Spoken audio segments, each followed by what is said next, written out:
ဟိုရှိတုန်းကရွာငယ်လေးတစ်ရွာမှာအလွန်လက်ရမြောက်တဲ့ဦးမြဆိုတဲ့ရွှေပန်းထိန်ဒီကြီးတူရှိပါတယ်။သူဟာတစ်သက်လုံးကြိုးစားပန်းစားအလုပ်လုပ်ခဲ့ပေမဲ့ဆင်းရဲနွမ်းပါးဆဲပါပဲ။တနေ့မှာတော့တောထဲကပြန်လမ်းဘေးမှာနာကျင်နေတဲ့တတဝါလေးတစ်ကောင်ကိုကူညီပေးခဲ့လို့နတ်မင်းတစ်ပါးကဆန္ဒပြကြောက်ခဲတစ်လုံးလက်ဆောင်ပေးခဲ့ပါတယ်။နတ်မင်းကမှားလိုက်တာကဒီကြောက်ခဲကိုစုပ်ကင်ပြီးဆန္ဒတစ်ခုတောင်းရင်ပြည့်လိမ့်မယ်။ဒါပေမဲ့သတိထားပါမင်းရဲ့ဆန္ဒကတပားသူအတွက်အကျိုးရှိမှသာမင်းအတွက်တည်မြဲလိမ့်မယ်။ဒီလိုနဲ့ဦးမြဟာအိမ်ပြန်ရောက်တဲ့အခါအလွန်စိတ်လှုပ်ရှားနေပါတယ်။သူပထမဆုံးစဉ်းစားမိတာကငါအိမ်ကြီးကိုရွှေနန်းတော်ကြီးဖြစ်သွားပါစေလို့တောင်းဖို့ပါ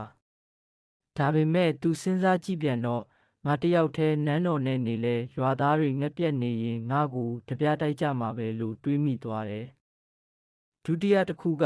ငါတစ်တာထဲမှာရွှေတင်ကားတွေအပြည့်ဖြစ်ပါစေလို့တောင်းဖို့ပါဒါပေမဲ့လည်းရွှေတွေရှိနေပြီးငါကျမ်းမာရေးမကောင်းရင်ဘာလို့မှလဲလို့ထပ်တွေးမိပြန်ရော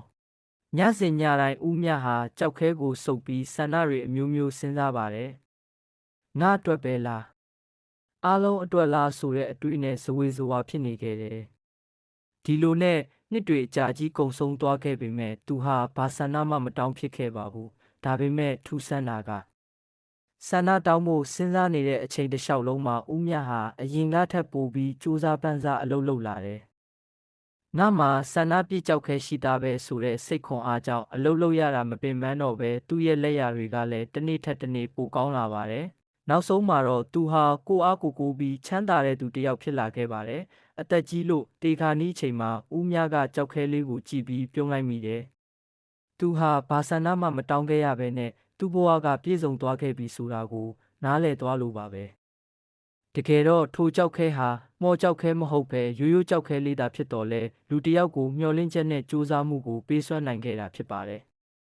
မြင်လေးကနေကျွန်တော်ပြောချင်တာကတော့အောင်မြင်မှုရဲ့လှုပ်ဝက်ချက်ဟာပြင်ပကလာတဲ့မော်အတက်မဟုတ်ပဲမိမိကိုယ်တိုင်ရဲ့မျှော်လင့်ချက်နဲ့ကြိုးစားမှုသာဖြစ်ပါတယ်တခါတလေမှာကျွန်တော်တို့ရှာဖွေနေတဲ့အဖြေဆိုတာအပြင်လောကမှာမဟုတ်ပဲကိုယ့်ရဲ့စိတ်နေစိတ်ထားထဲမှာပဲရှိနေတတ်ပါတယ်ပုံမြင်လေးကိုဆုံးအောင်ကြည့်ပေးလို့ကျေးဇူးအများကြီးတင်ပါတယ်ဗျဆက်လက်ကြည့်ယူဖို့အတွက် like and follow လေးလုပ်ခဲ့ပါဗျ